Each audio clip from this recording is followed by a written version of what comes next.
Entschuldigung, es ist da heimelig, nicht abgefragt. Hoppala. Hey, explodiert's! Das explodiert doch nicht.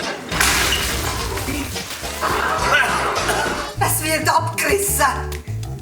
Und jetzt müssen wir die Unterschriften sammeln. Ich habe ganz viel so Böcke gemacht. Also im Ganzen 3. Also ist Claudine.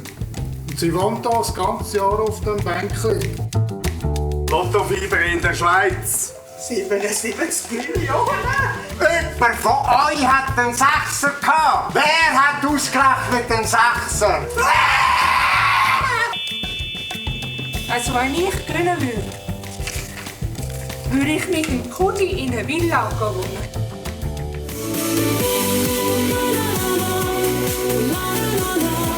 Sonnenhof gibt uns den Kick.